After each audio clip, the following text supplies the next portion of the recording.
to profit and capitalize on the imprisonment of our black men. And with that, it has caused for our families to be disenfranchised. Children are now taken away from, our parents, and the whole thing that we spoke last week. But I was reading through Umar Johnson, and there were some facts that he had. He had 7 facts actually that he stated, and I would love for you to to expound on it, man, and just give our feelings of what we think. The people out there too would love to see what you think also.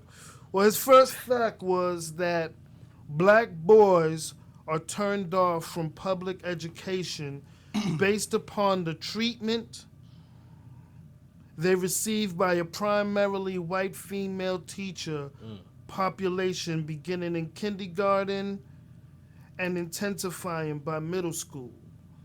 Now this is the reason I say this goes to imprisonment, because we're talking about the beginning and where we're starting, with like black people going to incarcerated. It's a pipeline. A pipeline. You know what I mean? So what you think about that, Hollis? I think that's an accurate statement. I can recall being in elementary school. I was thinking about this last week, actually. I remember that I would always be fearful of the black teacher, because the black woman teacher, reminded me of my mother. You know what I mean? So there was a certain level of respect that went with that. Right. And right, I knew right. that once I was with a black teacher, there was no playing around. You know what I mean? Like, there was no playing around with that. Right. With the white teachers, though, I didn't feel any connection to them at all. You know what I mean? It was more so they was the authoritative figure, but there was no relation. There was no parallel between us. Right. You know, on any level. And they treated you like that. There was one teacher I recall. I can remember having my face being grabbed up by a white female teacher. Wow. And how did you feel at that time? Like, I didn't know what she did, why she took it to that extreme for. right, because you being so young. You know what I mean? Like, I was arguing with someone else in another line. I guess that student had to be in her class. We going back and forth. She didn't say anything to her student. She came right over directly to me, put her hands right on my face, squeezed my cheek. Wow. And said something to me. Wow. And I remember telling my father, and I remember that the white teachers that was in her circle, like her friends, teachers got friends at their job. Right. They all had hostility towards me. They had like a little grudge towards me because I went and told my father, what she did. Exactly. And from then on, I was looked at and treated a certain way because of that. Right, and it's funny too, because even as a child, you can sense when your rights have been violated. Mm-hmm. You get what I'm saying? At a very young age, you could tell. Well, wait a minute, this is not right. Your treatment towards me is not. And I didn't understand it. And that's the thing. Like, that's why I feel it's very important we talk to our children about white supremacy and racism at an early age, because then I didn't understand what was going on. I couldn't comprehend it. Now I look back at it and knowing that I understand white supremacy, I understand racism. I say white supremacy because this is the system that is operating, that we living in, and which is a worldwide system. It's not only in America; it's a worldwide system. And this system of white supremacy, and I think that I look back on it and I can like connect the dots. I see a different picture. You're now aware of certain things that was occurring. Yeah, this is like we're talking about a black neighborhood. I went to the Joseph Lee School, which is in Dorchester, off of Talbot Ave. This is a predominantly black neighborhood, and predominantly black school. But the teachers who work there are predominantly white. Wow. So the teachers there don't even live in the neighborhood that they're teaching in. Right. You know what I mean? It's funny too that it's a great point that you made that. I think the disconnection between the white teacher, like you stated, and the child creates the child to look for other outlets Yeah. in order to, fulfill whatever need they need at that time. Because of that disconnection, like you stated, when you was with a black teacher, and not necessarily saying any black teacher, you know what I'm saying, would have done the job or whatever, Right. but we're talking about if two qualified individuals, a qualified white woman, a qualified black woman in teaching, and you could relate to that woman in a way because she's like you. Yeah. You know what I'm saying? She could probably even, because of the experiences that she's been through, been able to guide you in a way that, a white teacher will not. And stating that maybe then in some cases, not all, but some cases where, maybe a white teacher's there just to do the eight hours, yeah, get paid. well, you know what I'm saying? Certain teachers, to piggyback on that real quick, certain teachers are only in that neighborhood to pay off certain student loans. You know, when they graduate college and they get their degree, they have they actually are sent into the inner city. You know what I mean? And this is a way to pay off debt because they don't want to be there anyway. So they're only they're only there to pay off debt of Right. student loans.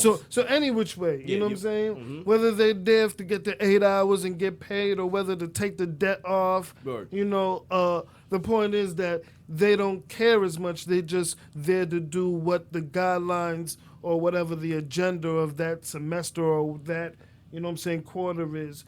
And so now, once again, the child looks other places in order to, fulfill that need. And sometimes it's something, get exposed to those things that's in our hood, our urban areas, like violence and drugs and, the different things that's out there that leads a child into imprisonment. Right.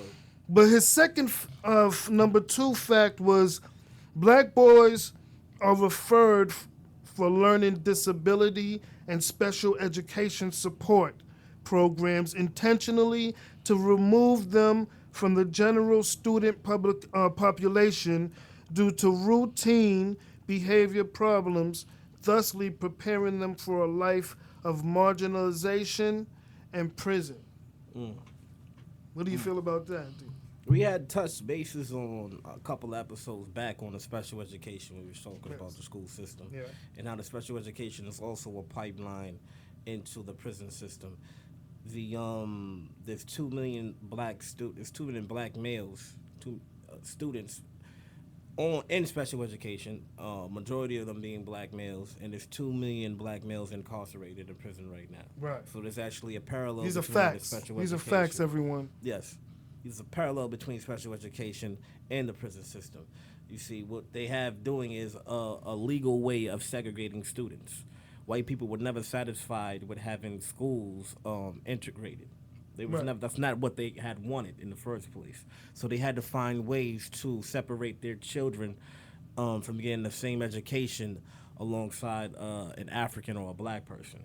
And ways that they did that was they would come up with something like the learning disability. Right.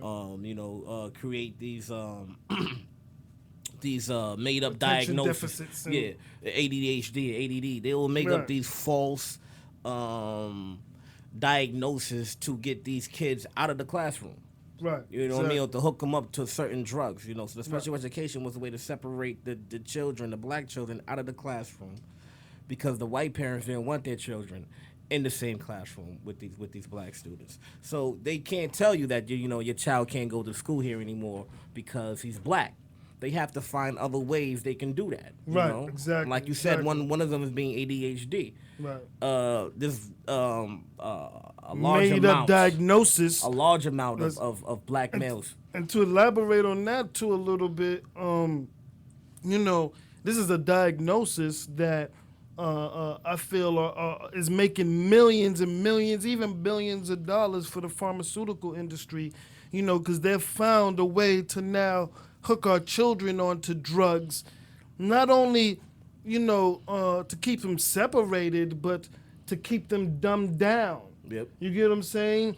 in prison, I've seen what these drugs do to individuals to the point where they no longer think rational, and they do not operate or function in a normal, way, like how they used to. You know what I'm saying? Mentally, they are being destroyed. Yep. You get what I'm saying? Through these medication, and corporations are getting billions. We talk about, not only private corporations, private corporations who own prisons, but we're talking about pharmaceutical companies who are getting our children from early with this type of medication to prepare them for the prison system in order to get paid from them forever.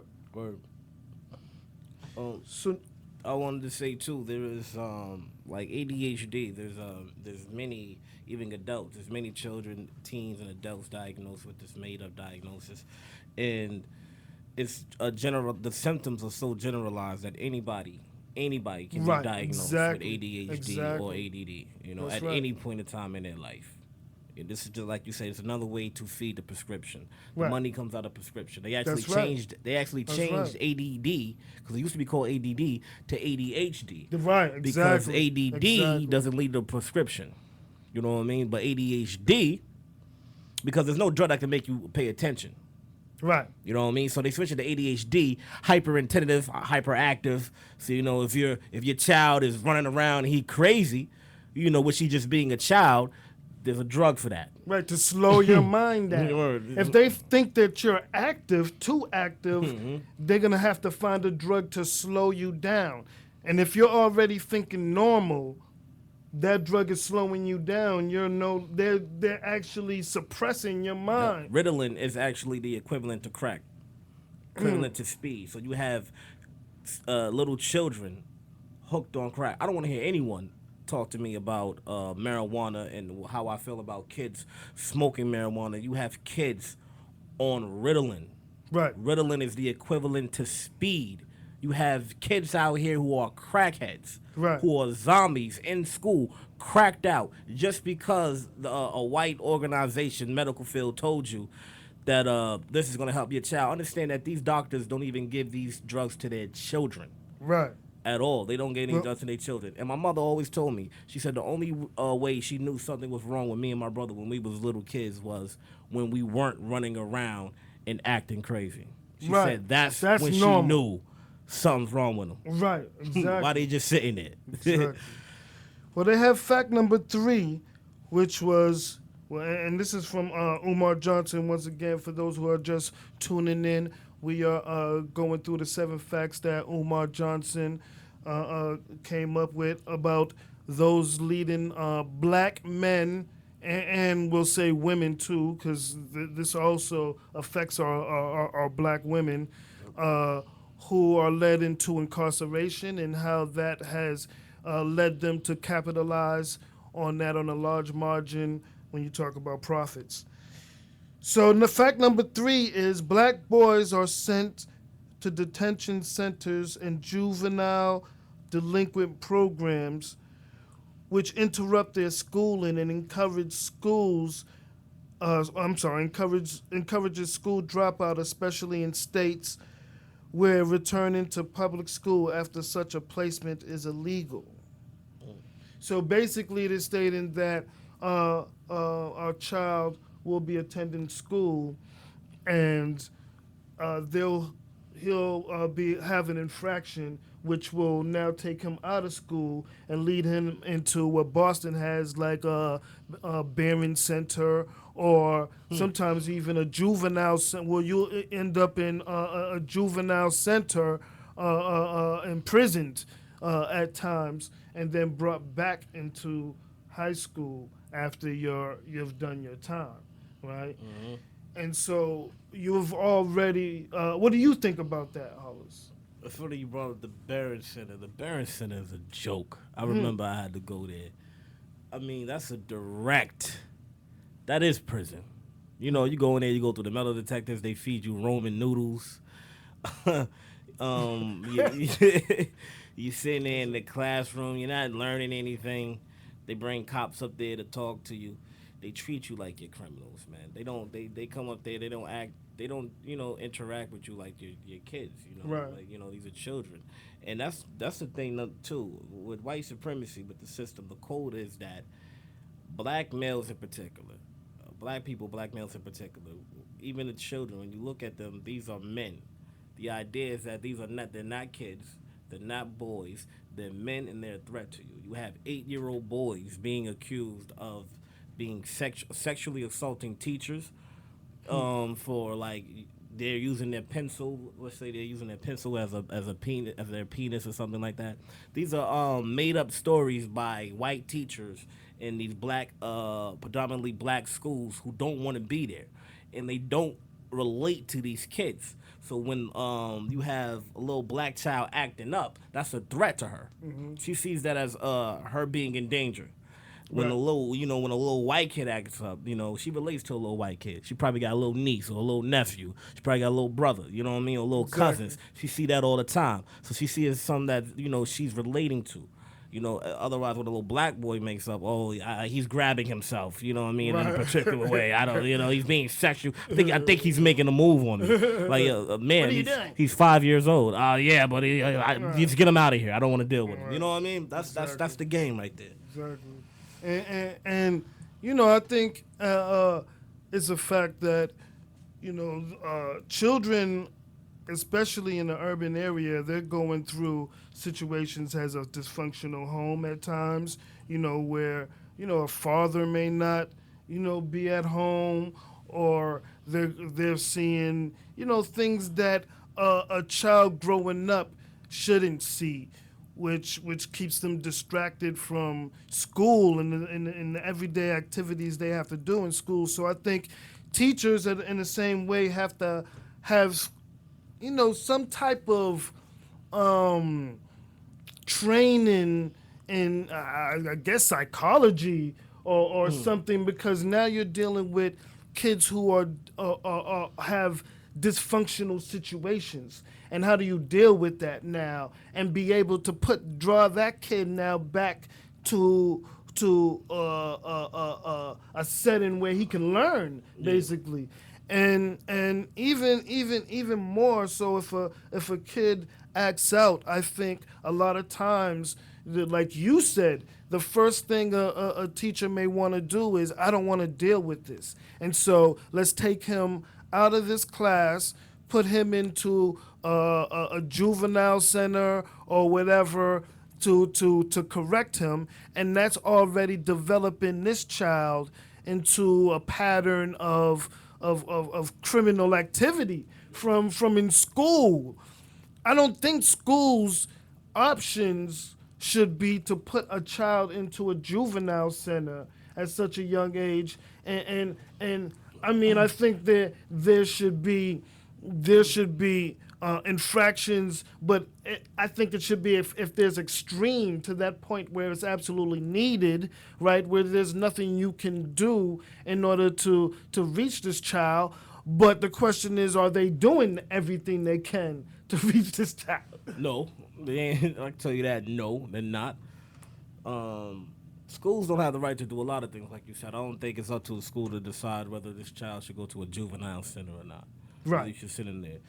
Just like I don't think it's a school's job to decide whether a child is diagnosed with a particular That's right. disability, a That's right. deformity, like ADHD, as we were talking about earlier, which so many kids are being diagnosed with this false, made-up diagnosis by teachers, by the school, who are not even qualified. Not even qualified. Right. You know what happens? You don't have to tell schools your information, your child's information. If your child, let's just say your child's on Ritalin, right?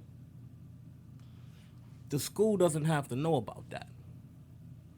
That's information you don't have to share. See, once you let the school know that your child's on Ritalin, and let's just say you want to take your child off Ritalin without even, talking to the doctors, you made a decision that this Ritalin is not doing anything for your child. Right. Since you told the school that your child's on Ritalin, they check to see if he's been taking his medicine. And if he hasn't been taking his medicine, they can call that in that can actually be you can actually face a consequence from that. I don't know whether it's DSS or whether they're gonna get involved, Right. but they're actually gonna put your child back on the drugs and tell him, he has to take them. You Right. can't take them off. They telling you what's best for your child now. Because you wanted to open your mouth and let them know your information. You don't have to tell them things, but they don't tell you that neither. And we don't question the schools. We don't question the schools at all. We need to start questioning the schools, and we need to start expecting more from these teachers. We need to do a background check on these teachers on who they are. But too, and I want to say too, because I know, like I have cousins who's a teacher, and actually she's a great she's a great teacher. She's one. I wish there were more teachers like her actually in the community. Her name is Nadine, and also I have a friend named Fiola in New York City, who's in the educational system down there, and and I've talked to them a few times about it, and sometimes there's constraints for them. Yeah. There's so much they want to do, you know what I'm saying? And due to the fact of the system that they're running in, you know what I'm saying, the educational system, the constraints of the educational system, it limits them at times to do things that they want to do. You know what I'm saying? And then sometimes there's guidelines and agendas within that, school Yep. that restricts you at times. So, I really wanted to say that because there are teachers out there who are not who are capable and educated and able to reach our children, but we're saying has a majority. They're restricted. Yes, as a majority of the teachers that are out there, and even at times, those who came in loving the job end up, in despair and drained and ran out, because of the everyday things that they see being done to our children, which affects them. Imagine a loving person who sees this occurring to our children every day, and you want to do something and at times can't. You know what I mean? And sometimes you got to reach one and one falls and it hurts. All these different aspects. But I wanted us to go to fact number 4 on that. He said prisons are being used as concentration camps for black men to be detained, since the society at large is not interested in hiring these men by equipping them with decent, livable wage jobs.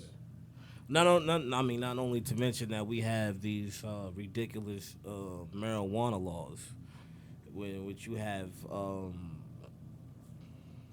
black males being arrested on misdemeanor charges, going up to felony charges of being caught with a low amount of marijuana. So now, they get released and they can't get jobs. They're unable to get jobs now because they have this ridiculous case or whatever on their record. And it's, and it's like, in the end, a lot of people are losing out. We can't get in jobs, and you have people who are paying, whose tax money goes towards these cases that don't even need to exist in the first place.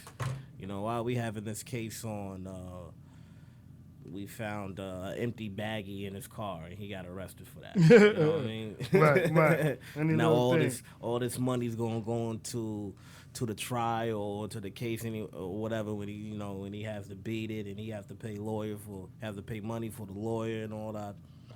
Whether it's a court giving lawyer, the $150 fee, it's a waste of money and it's a waste of time.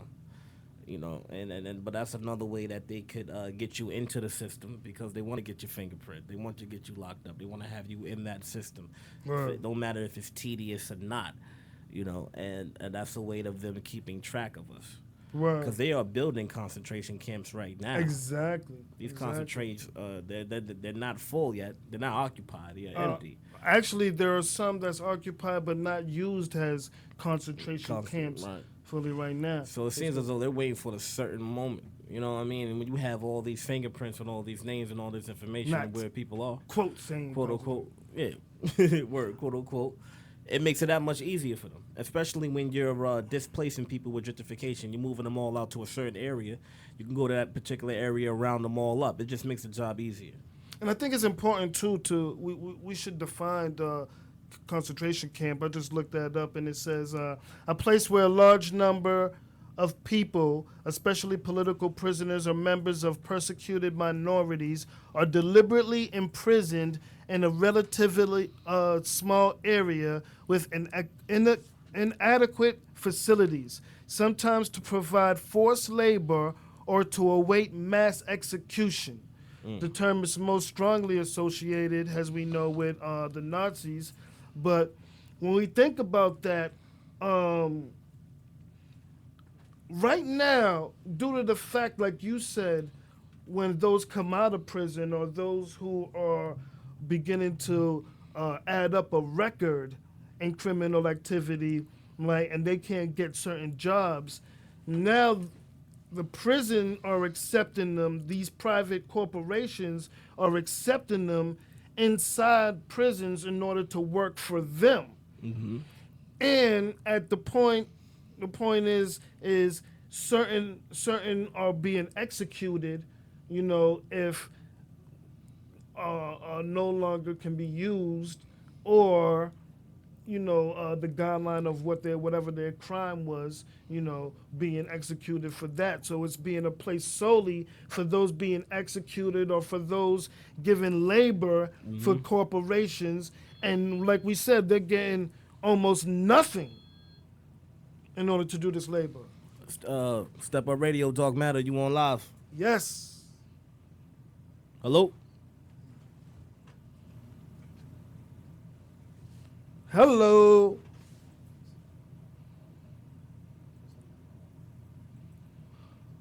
If you was disconnected, I think we was just disconnected. Please call back, or we'll try to get contact with you. We really want to hear what you have to say. Sorry about that. Please call back. We'd like to hear what you got to say. Yeah, call 857-333. Please call back. Yes. So, with that said, I think that now the idea of concentration camps being implemented into our society is not far-fetched. You know, we are now seeing that this is the avenue they have chosen in order for corporations who run the world. Yes, thank you for calling back. Caller? You on the line right now, Dog Matter? Hello? Oh, you hung up. Oh man, again, I'm please. sorry, I don't know what happened. Now, this time you hung up on us, but we'd like to hear what you have to say. Please try again. And We gonna call them? we'll keep this going.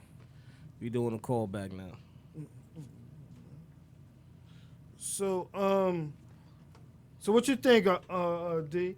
We're not too far right now from concentration camps, right? No, we're not. It's this is Dog Matter. You called in. We're trying to. Nah, we're not too far for the concentration camps. My fault. Ask that question again. I'm sorry. Yeah. So I'm saying you don't think we're too far from that at this time, right? Oh no, not at all. Especially how everything's going on in the media. You know, Bruh. I wouldn't be surprised if they started something yesterday, saying they about to round everyone up and put them in concentration camps. You know, and that's only because I understand what's going on. So it's the thing about what they're doing is they're causing confusion. And the thing about white supremacy is it's a deceitful practice. You know, people are not going to tell you. People are in denial about it. Right. A lot of people are in denial about it. Right. I hear You know, a lot of times white people talk about how racist they are not. One second. Caller, it's Dark Matter. You on the line? Hello?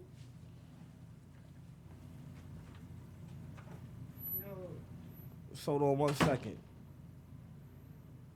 This is crazy. I can't even. We having technical difficulties with the volume right now. I'm not sure if you can hear me, but I can't hear you. We're trying to get it fixed. So if you could just stay on the line for a minute. Please call back. Please call back if you can. One more time, we're having technical difficulties with the call. Sorry about that. But we are back on. We're gonna go to question number 5, fact number 5, from Umar Johnson. For those who have just come in, we're doing the 7 facts from Umar Johnson and expounding on that. But fact 5, he said, American society is more responsible than any black man for the destabilization of the black family by stealing fathers away from sons and thusly removing role models and overburdening black women with the dual role of both working for and raising their children without any paternal assistance. That's deep right there. That's real deep. One thing I don't like is women who take pride in being single mothers and being single parents. You know, that's nothing to pat yourself on the back on. I understand, you know, I understand the circumstance and the situation, but it's important for a child to have not only the female energy but the male energy. You know, it's something that is needed in the development and the growth of a child, of their mind and of their spirit. And we should be more circumspect of that. We should be more cautious of that. You know, we should and be aware of that. But before you say that too, D, I just want to say too, remember some women, the fathers was forced or fathers left, right? And so they had to become a single mom. No and doubt. for those who, and I just want to say this before you continue, because I don't want to go too much. I want you to elaborate still on what you were saying. But I do want to stay for those single mothers out there, you know, like my sister. I have family members who are great mothers who were single mothers at one time, and they're doing their responsibility and grew, and their children are growing up to be strong young men. But and they know the importance of wanting a man to be there as a father figure, but some just don't. You know what I'm saying? Due certain Work. circumstances or factors, don't have that there. Right. And But go ahead. I'm sorry. I just want to say that for our women, We our should- single mothers. we should always have a positive role model in our children's life. And That's I right. look at it like this. That's right. One thing I understand is that we are at war right now. And we can't on one breath say that we're at war, and then within the next breath or within the next practice, we don't practice what we preach or what we're saying. You know, our actions are, you know, don't display a war mentality. You know, the moves that we make, it's not as though we are in a war. We move as though we have been liberated. The way we act is as if we've been liberated, as if we won something. You know, but I understand that we're still at war. So knowing that we're at war, white supremacy is trying to do anything it can to break down your child, to break down the male in particular. They are trying to effeminize and turn him into a female. And they're trying to Right. masculate, make more masculine the woman.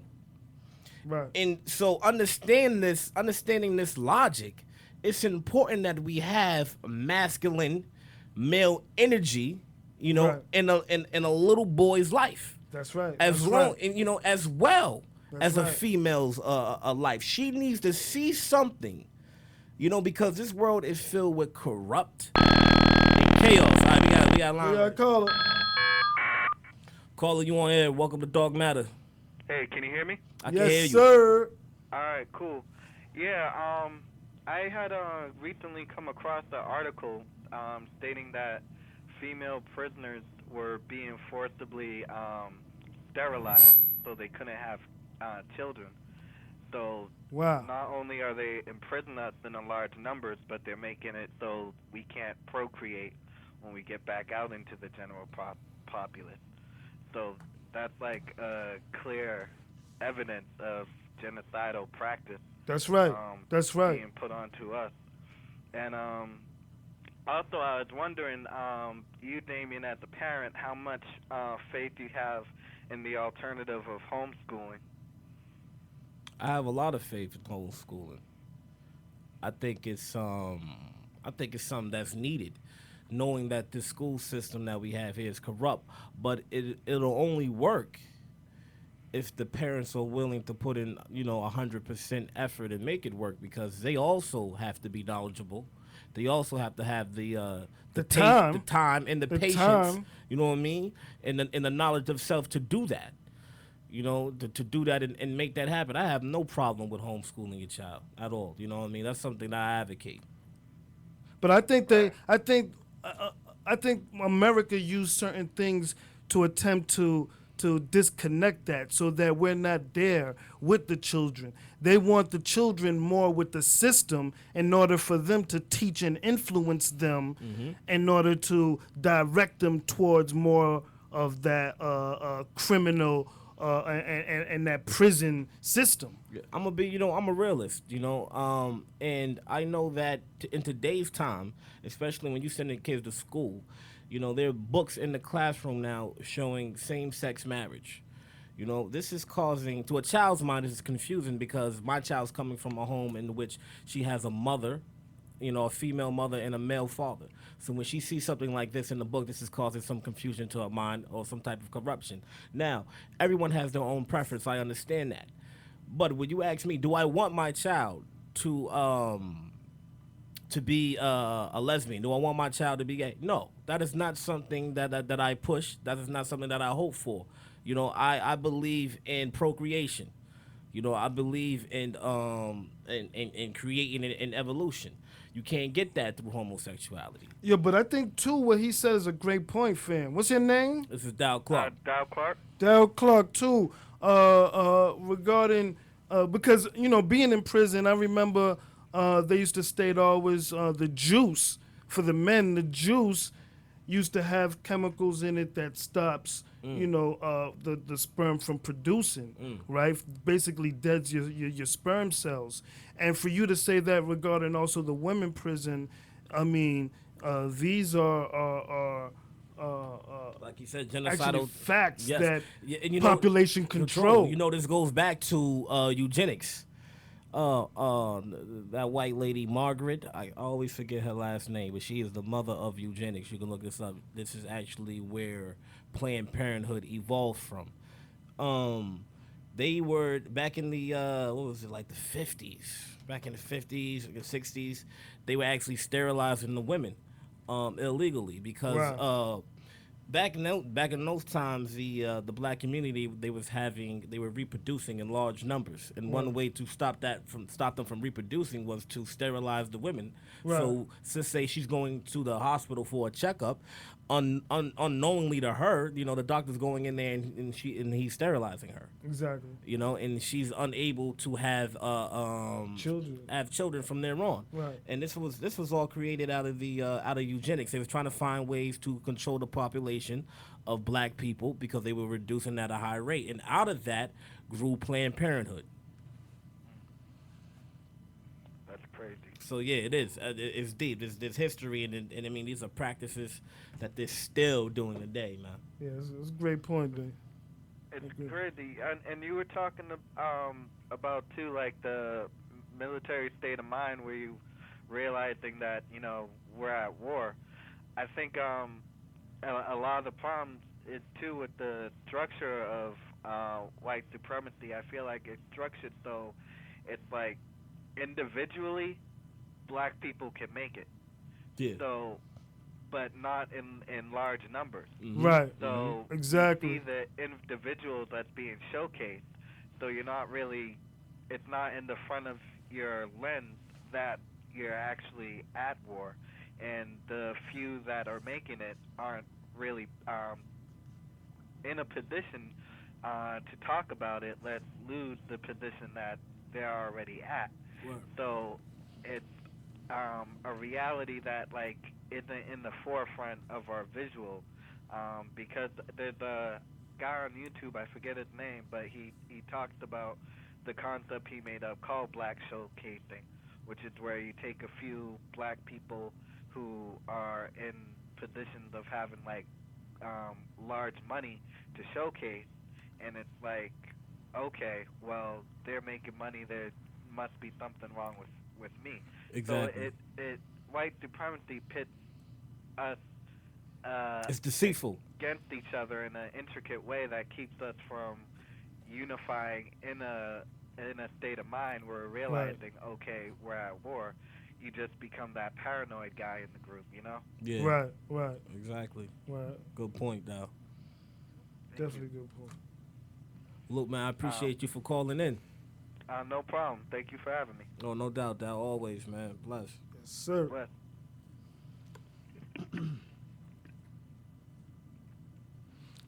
So, yeah. Okay. Nah, please call No. in 617-419-6737. The phone lines are open and working. We had a little technical difficulty earlier, but we passed that. Once again, thanks to the last caller, Dow. Always supporting the show and being a listener. Dow Clark, my boy Dow Clark. Right. That was a good look. Yeah, as I was saying, also with the with the single parent, the single mother. But yeah, and I'm not putting all the weight on on the mothers. As males, we got to do better also. We have to we have to act like males, but you have to understand. It's going to take the woman, it's going to take the male. We can't do this on our own. We cannot do it on our own. We don't need single mothers. We don't need single fathers. We need 2-parent households. But also keep in mind, this is not a detriment to black people. Because there are single parent, there's white people coming from homes where they have both parents, and the child is corrupt. So we can't blame the reason why these childs are acting dysfunctional or so-called dysfunctional is because they're coming out single parent homes. You know what I mean? We can't put it all on that. But moving forward, Dro. Yes, sir. So they have fact number 5. Actually, we're on fact number 6. Sorry, but he says the war on drugs has been a war on black men and has served to destroy black communities and strip it of its most valuable resource, its men. What do you feel about that, D? 100% accurate. The majority of people of blacks in jail, all black males. They're all black women who are locked up at a high rate as well. But the point, their main issue is with the black male. The black male is the one who is masculine. The black male is the one who imposes sex on the woman. The black male is the one who's supposed to be strong and dominant. So what they want to do is they want to get rid of the black male because they don't want any sign of dominance, any sign of masculinity, any sign of power anywhere within the black community, within the black household. We have to strip you of that. We want all of your energy to be that of a female. You know what I mean? You want nothing but we got a call coming in. Dog Matter Radio, you on live? Hi, good afternoon. Good evening. I just want to make a quick comment to the discussion that's happening as we speak. Yes. Oh, let me tell you what it is? Yes, please. Okay. It's basically just a comment because I like to talk a lot, so I wrote it down. It's just very brief. It says, first of all, a tremendous thank you for having this much-needed conversation. Thank you for...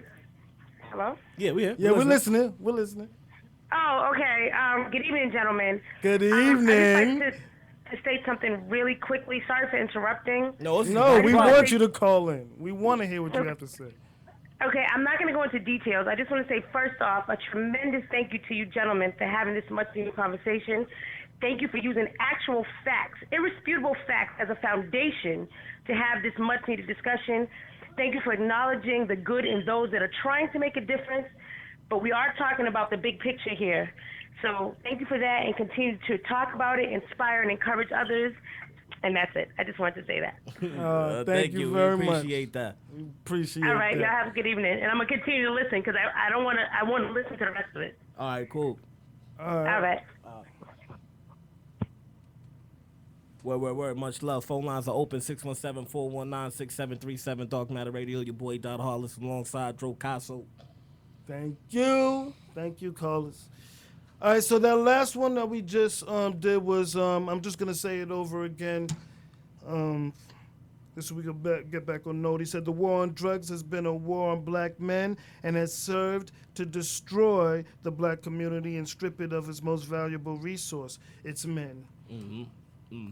Yeah, as we were saying, in the relationship, the female looks towards the man to be that guidance. That's right. You know what I mean? To be that leader.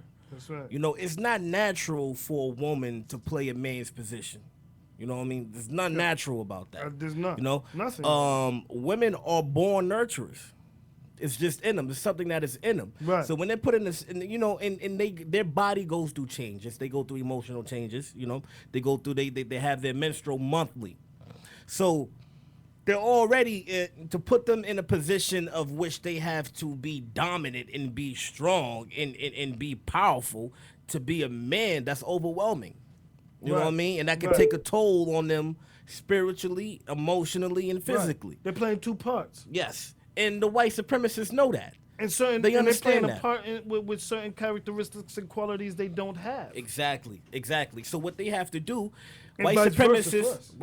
white supremacists know that, so they have to strip the community of all their black males. Right. They have to strip the leaders. They have to strip the community of the dominance, of the masculinity. That's you right. know, of the That's future right. leaders. That's right. They have to do that. Not only that, the crack era was set up for that too. So that generation after them, you know, would be in despair. We already had that crutch that breaks them down. So we can't even look to the OGs. The OGs are cracked out. Cracked out. The OGs are locked up, or the OGs are dead. They smoking the same thing they was selling back in the Exactly. day. Exactly. So who we? So my generation from the '88s and up, who are we gonna go to? Right. When our parents are cracked out, you know what I mean? Right, When our right. brothers are locked up or dead, who are we gonna go to? Exactly, We have exactly. no one to look to. We have to trust this. So we're in the system. We either, you know, we're locked up. We're in the prison. We're coming out. This is all we know because this is all we seen. No one told us who we were. No Right. one told us that we were Africans. No one told us that our home is in Africa and not here. That's why when people talk about blacks are being like a crab in a barrel, you know what I mean? The barrel is not the crab's natural habitat. Where we're at is not our natural habitat. You know, you go to the beach, you don't see crabs pulling each other down when one tries to get out. They're not grabbing on each other. You go to our homeland where we come from, it's not like that. We have everything in Africa. You got everything over there. All the natural resources come from out of Africa. Why would we have to fight when God gave us everything? The land's fertile. You know what I mean? We got the jungle over there. We can go hunting. We had kingdoms. We built the pyramids. They say blacks ain't built pyramids. You can't find pyramids anywhere where white people were the indigenous people of the land. You can't find it. You can't find it. Anywhere black people were, there's pyramids. Yo, so too with that stated also, man, I think that, you know, from the beginning with a child from the school, when you're causing them to not only be distracted in ways but leading them into criminal activity, then that itself is now leading to that child no longer being educated fully. Mm-hmm. You know, sometimes they're dropping out of school before they even reach middle school, right? And so motivation and all that is now, you know, drained. You know what I'm saying? Because they distract them with so much other stuff. Not only, we was talking earlier about the distractions of being in a dysfunctional home, but sometimes it's just the distractions of everyday life. They got video games, they got internet, they have different things that occupy your mind. And now if their attention now is on what they like and nothing else, now it becomes they don't want to learn that. Yeah. Now. You know what I'm saying? And this was tools that, you know, America brought onto the people in order to, you know, distract us from basically getting education. Second of all, when you don't get an education, now you no longer can now be in a high income bracket in order to supply to provide for your family like you want to. You know what I'm saying? And so now you can't provide for your family now.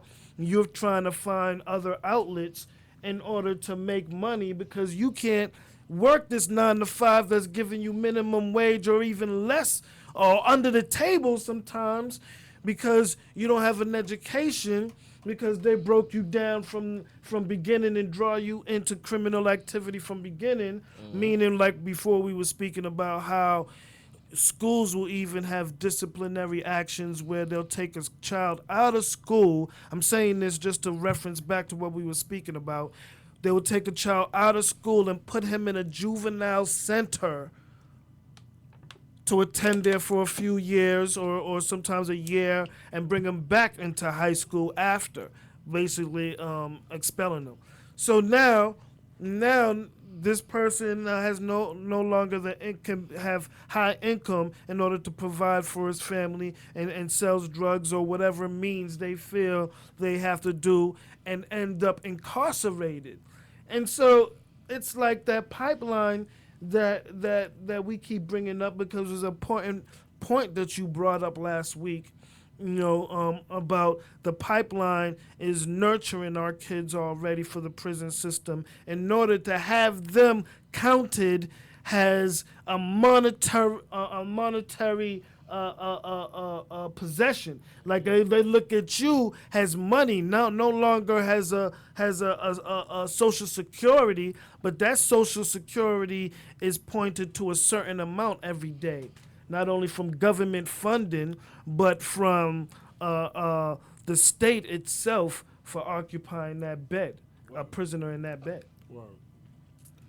I'd like to go on to now his last point. And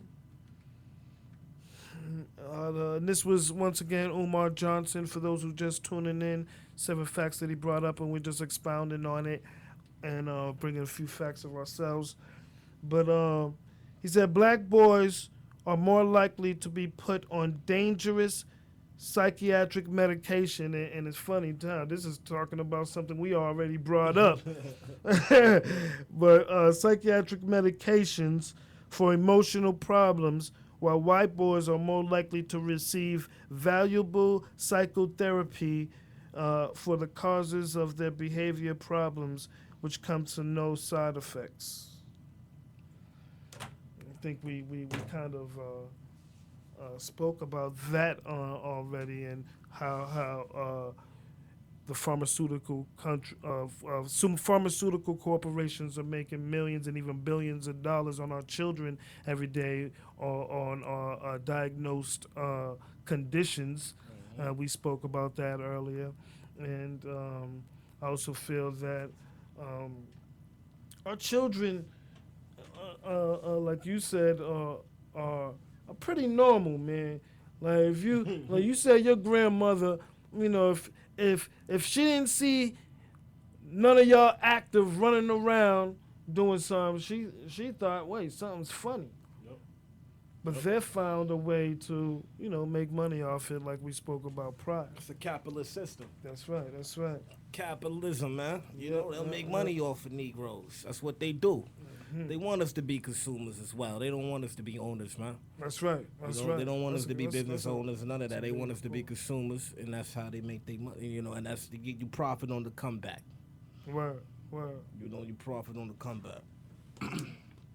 But Dr. Umar Johnson, man, is a really deep brother, and I think we should all get in tune with him, man, and listen to the brother's message and what he's talking about. You know, right. he has a very powerful and strong mind. You know, me and you, we was blessed to go see him that day, up close and personal. Up close, personal. Spoke with him. Spoke with him. You know what I mean? It's funny with that situation too, because it was like, you know, we was we came early. You know what I'm saying? Because we wanted to make sure we had a seat for there. We didn't, and it's funny, we didn't actually attend the main event that he had at RCC, but we attended. He did one. What was that? By It was the, out of school. It was by out of Walnut, elementary right? school, yeah. by Walnut Ave, and we stepped outside for a second for some fresh air, because we was there early, like I said, and as we were walking back to go in, you know, here he comes out of the car. Yep. He looks at us. We look at him. It was just like a moment. You know what I mean? And we're like, oh, is that Umar? And then we walked up to start building. But yeah, that was a great experience. You're right, D. Part two, what I want to discuss also, man, was is the hypocrisy of white America. Okay. I think it was last week, maybe a week and a half ago, Columbus, Ohio, the college football game, in which Columbus won the championship. Mm-hmm. There was a riot. A riot in which 89 fires Yeah. were started. 89 fires. When we woke up in the morning, there was no outrage.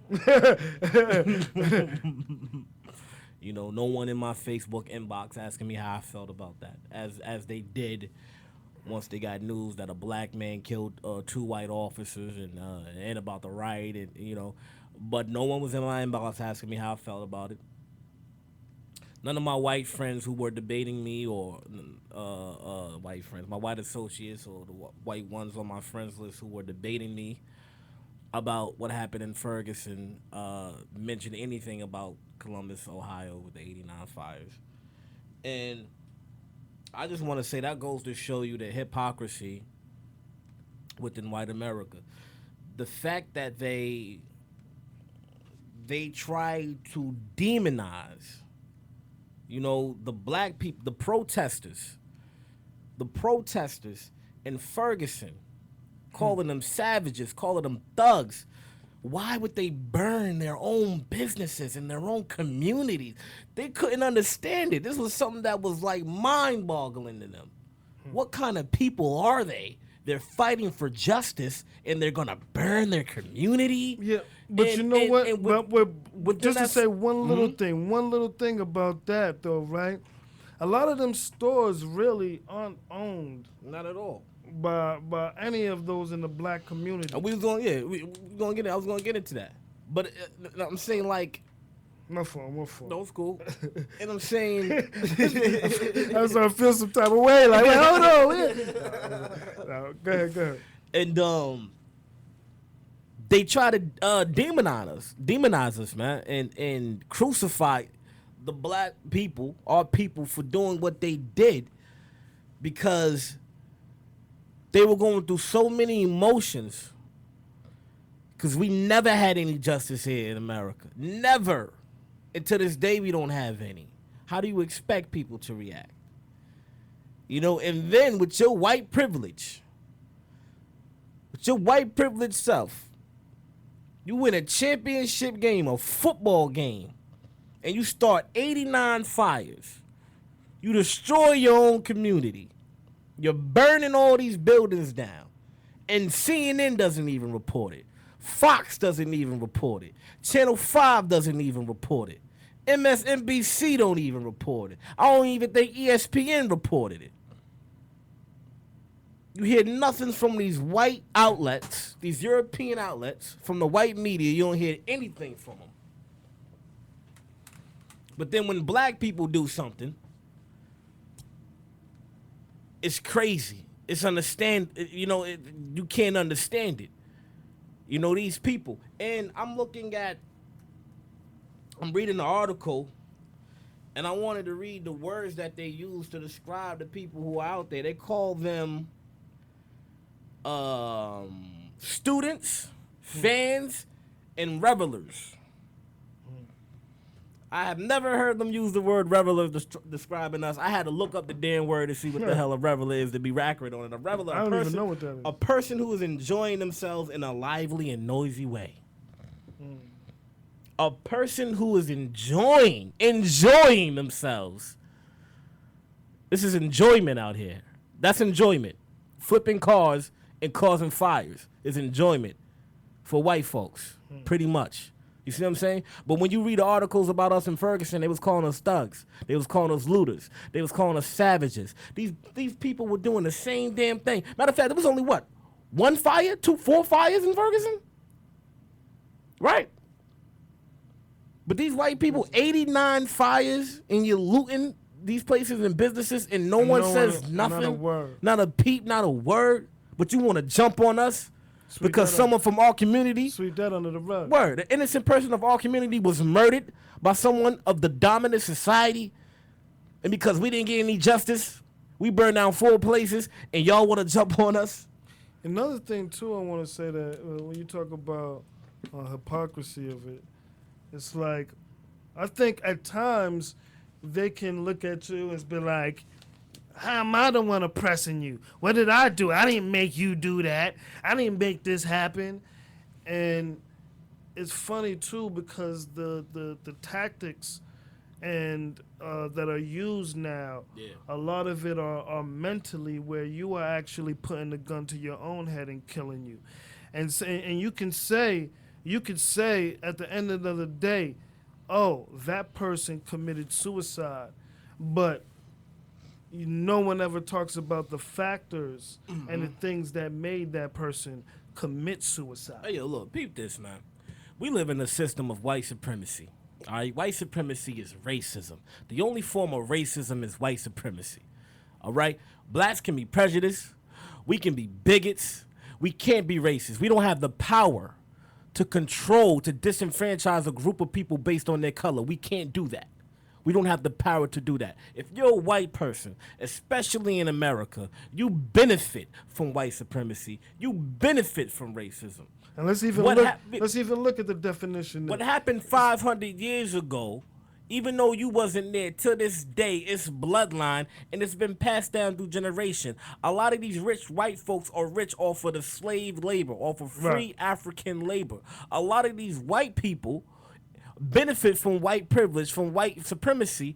Look at the laws. The laws are more lenient to white people. Okay, white people don't have to worry about their children walking in the wrong part of town and being murdered because they had a hoodie on. You understand what I'm talking about? They don't have to worry about police brutality on the same level as blacks have to worry about it. I didn't say that white people don't face police brutality. I'm just saying they ain't getting shot 53 damn times for reaching for a wallet or just for stepping out being black. That's not happening in the white community, okay? So even if you wasn't there, even if you didn't enslave my grandfather, you benefit off of this racist system. And the fact that you aren't doing anything about that, the fact that you're just sitting here enjoying enjoying your white privilege, you're just as guilty as the slave masters. Well, the only thing I say is, because first they say the belief that white people are superior to those of all other races, especially the black races, should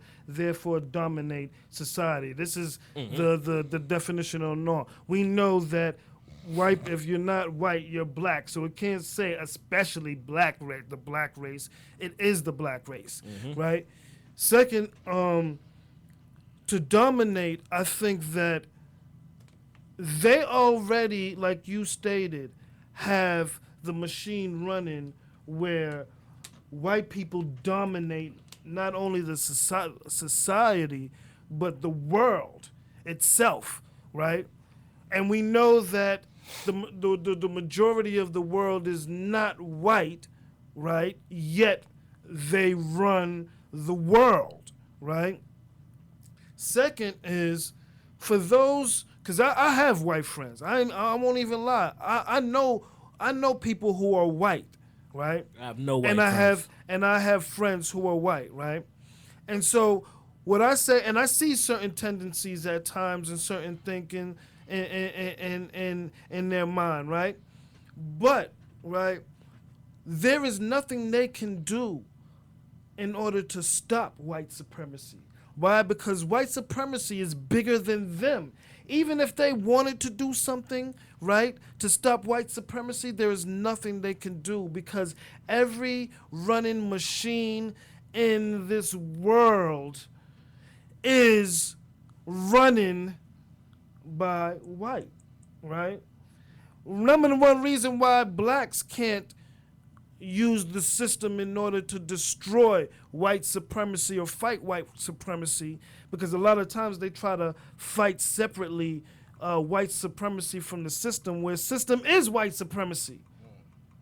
So how are you going to fight that, right? Because it's who dominates. Who dominates? You know what I'm saying? Even if a black face is shown there, it's who dominates. We talked about corporations and how they run more than even the government itself, and who are running these corporations. Who are the hungry capitalists of this world who runs that. So I'm not mad at him for and I'm speaking about my white friend who can't do nothing about this system that he's living. He can't do nothing about what his mother and father and his ancestors taught him, and ways and thinkings that he have that sometimes he don't even realize he has oppressive thinking upon me at times. You know what I'm saying? Because it was learnt behavior. It was conditioned behavior in him at that time. You know what I'm saying? And I just want to say that about that. It's no lie that not only I can say that I can tell you that black people, we need to recondition ourselves. White people need to recondition themselves too. They need to rethink their way of thinking as well. You know, only way problems are solved is through questions and answering. You know, if white people aren't asking questions, if they're in denial about racism, white supremacy, that's not going to help us move forward. Right. You know what I mean? Right. That's Right. not going to help us Right. have a If you're in healthy denial, relationship. exactly. If you're in denial about it, Most likely if you you're know what I denying mean? it, it's 'cause you're with it. Exactly. I can't rock with you. I can't rock with you. If you deny You it, not you're being in with it. denial, okay, that's a step. That's the first step towards solving white supremacy and racism. That's the first step. What we need to do, what white people should do, is not live in denial of racism and white supremacy across the board. Stop being in denial about it. You know what I mean? Wake up. Wake up. Listen to what Tim Wise is telling y'all. You know, I don't trust Tim Wise, but listen to what Tim Wise is telling y'all. Tim Wise is a white man who goes out and he talks about white supremacy. He talks about racism, and he talks about how all people, this come from his mouth, all white people are racist. All white people are racist. This is what Tim Wise said. This is not what I said. So don't be calling me up talking about I said it. All right? I'm telling you what Tim Wise said. All right? I heard you say, like, no, I did not say that. I got a honey caller right now. Facebook. Yeah, what up?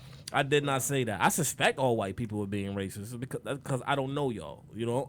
But we'll get back to that. Well, if you've learned and been conditioned certain things, there's times when even those who don't think they're racist and those who even have black friends, they still have racist tendencies. Let me tell it's you something that's learned. Yeah, exactly. Let me tell you how you can spot a racist. As soon as they tell you how many black friends they got, bong, right there, okay? You starting off like that. I got, come on, man. Come on. You trying to prove how not racist you are is showing, you know what I mean, your connection to racism, your benefit from racism. But what I'm saying is that they need to asking questions amongst themselves, conversations amongst themselves about racism, you know what I mean, and how to replace racism with a different system of justice is the way to go. If they're the white supremacists, supreme being what it is, you being supreme, you know what I mean? It starts with y'all. I think at the same time too, right? And you know, and because we got to kind of have a balance, right? And I think like with our idea, right now we got to build us. Yeah. You get what I'm saying? Oh, yeah. Right? And I want to elaborate too on what you, because you were saying a great point too, because you you right along with my thinking, and you know, we got to build us. We got to do what we got to do for us. We got to recondition our mind. And those who are white who want to open their mind to something different and want to recondition those things, that those tendencies and those things that they're taught, will come throughout the journey. You know what I'm saying? Because it's hard right now to discern which white person right now is racist or not. which one is really for the cause and help. And so I think through the journey, you know what I'm saying, those who want to open their mind and while we are building each other, they will come. You know what I'm saying? And help build with the cause. But right now, our number one thing is we got to renew our mind and recondition our mind and educate us to the point where we're aware of what's going on in our society so that we know how to maneuver, you know what I'm saying, and position ourselves in a better situation and a system that not only wasn't made for us, right, wasn't made to benefit us, but was made to drag us down. How can we maneuver in it? Because regardless, we're living in this system every day. You could say, no, I don't face no part of racism, or I'm not conditioned in any way. But if every day you go to your same job 9 to 5 and you drive the same way to your job in order to get paid at the ending of the week or every 2 weeks in order to pay your bills, your rent, your electricity, your phone, your nail, your whatever, you are now have been conditioned into this system. Regardless. I don't want to hear it. You wasn't paying bills in Africa. Right. Who are you paying your bills to? Who has made this What is a system and the bill? guidelines in order for you to, even you're a zombie even at times. Sometimes I have to go different ways to job. It's funny at my job, right? There's a way to the bathroom, right? There's a couple ways to the bathroom, right? And sometimes I'll take different ways, and they be like, yo, why don't you just take this way all the time? And at first I thought about it like, yeah, I could just walk this way every time. It's just the easy way. But my mind is so used to trying to get away from the norm, the order of what people feel is the right way and you should go. We never try another direction and see. Dro what is takes this? the unbeaten path. Right, but you never know what that road could lead Exactly. to at that time. You're right? intrigued by it. You're like, yo, I want to see Exactly. what this is. And you Well, might everyone find just out. lived a normal, ordinary life. Right. Going to work, Right. you know. Exactly. Then you find out, man, You might come across something. from across something. Like, yo. Right? Because a lot of times our differences are the answers to our everyday issues. I got a clip too. I wanted to play That's real another quick, story, little man. short clip. It's by a brother by the name of Neely Fuller Jr. He's a senior of this. I would actually call him the father of the of understanding racism and white supremacy. He has a book called The Code. It's actually a Code? breakdown of code. Yep. It's actually a breakdown of racism and white supremacy and the codes that they use and how to counterattack racism and white supremacy. Wow. There's a little clip from Neely Fuller discussing the racism and white supremacy. Okay. Real quick. Get it. 617-419-6737 is the number. Give us a call. Yes, sir. As long as, but you also point out, so you point out the crimes as they happen. I mean, you let the world know. That's why I say that all of this secret stuff should stop. People should stand up and say what they have done that might be of harm to someone. Everybody, And it's not a reconciliation thing. It's a part of the justice package. See what the white supremacists want, like they've always wanted, like the slave masters and whatnot that took advantage of the slaves, sexually and otherwise and whatnot. They wanted everybody to walk around acting like it's not happening. When all we really need to do is just say, oh yes, we're doing it, but it's something that shouldn't be done. But we have to admit, we have to tell the truth that we're doing it. We're doing something that shouldn't be done. Just like everybody kind of, well, I won't say everybody, but I've heard stories, and I kind of halfway agree with it, whatever that means, of the town drunk.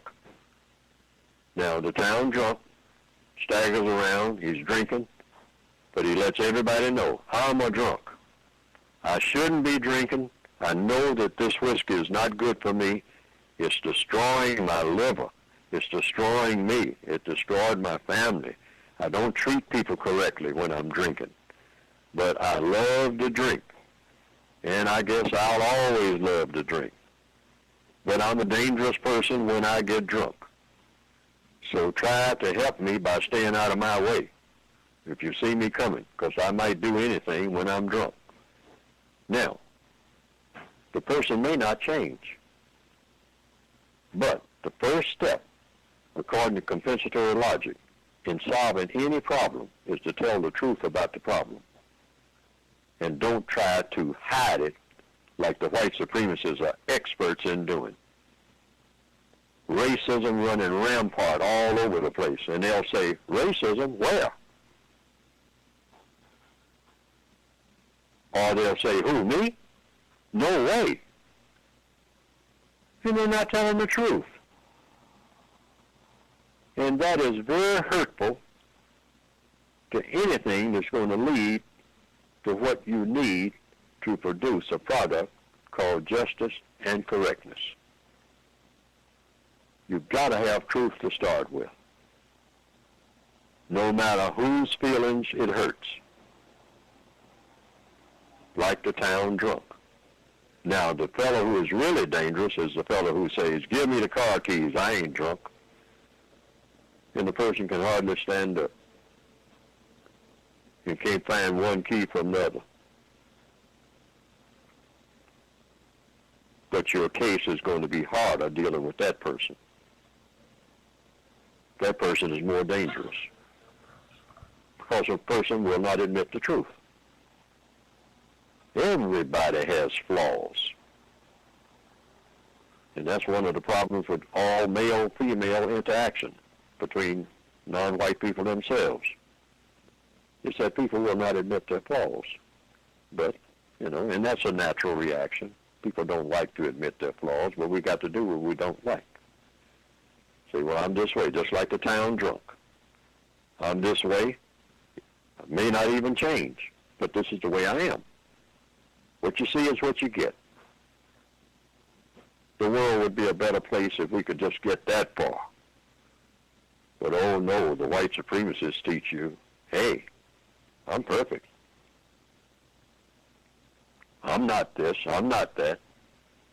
I don't have that intention. I don't have this intention. And they teach non-white people to do the same thing, to be just as false and phony and hypocritical as we can be in every area of activity. Economics, religion, sex, you name it. And that's got to stop. Because the first ingredient you need, if you're going to have universal man, universal woman, white and non-white, doing the correct thing in the universe, carrying out the assignment that we should be all doing, eliminate racism, become universal man, universal woman. Should be based on truth, justice, and correctness. Yes, sir. Yes, indeed. That was the brother Neely Fuller Jr. talking, giving his example of how racism is deceitful to the eye of the people, and how a lot of times the white supremacists are in denial of its existence, and that is how it operates. It operates smoothly by fooling the people into believing that it doesn't exist, that it's not even there, and that's a strong That's a white tactic man? that they use. No, that's actually a brother. That's Neely Fuller Jr. Okay. And he's very, very, very, very in depth, and he spits logic on racism and how it works. That's something that I think you would enjoy a lot of his stuff. Neely Fuller Jr. Millie Fuller. Neely. Neely. Neely, Fuller Jr.? Neely Fuller Jr. Yeah, because too, I like that point too. Just to make quick, because I know we coming off, but I like the point and an analogy that he used about the drunk. Yeah. You know, and then the drunk Who's drunk but who's won't admit not- it in who's- denial. the drunk who will admit it, right, and be like, you know what I'm saying, I am drunk, I know I have problems, you know what I'm saying, and they may never change, but the beginning is facing it, and then you have the drunk who is in denial. Now, no matter what you do, you cannot tell him he's drunk He'll or he's a kill you. racist, And he'll kill and you. he'll end up killing you because that's- of his mind and his actions. And that's where we're at. And that's where a lot of the people, That's it. that's where a lot of the population, is at. They're Yeah. in denial about it. Yeah, that's ill. So That's this- an ill analogy. So that's why I said this is a discussion that has to be talked about amongst white supremacists themselves, amongst the dominant society himself, and it's something black people also need a knowledge of self, understanding. We need to know what white supremacy is, what racism is, how it works, and how it operates, and we need to stop calling ourselves racist. You know, if we call ourselves racist, we don't have a clear understanding of what it is and how it operates. So, you know, we have to be more knowledgeable and get that knowledge of self. But this has been another episode of Dark Matter with your boy, Dot Hollis, Dro Your Castle. boy Drocasso. You know, I'd like to thank everyone who called in, Yeah, everyone, for you know, real. who showed us love tonight and support. You know, Word up. next week, Down, Tuesday, Princess same time, same place, same host. And remember, man, we are not promoting hate, but, man, we are raising the level of consciousness, man. And you know what I'm saying? We truly guiding and leading our people towards empowerment. You already know. Dark Matter. Thank you. Love everyone. Stay blessed. Peace.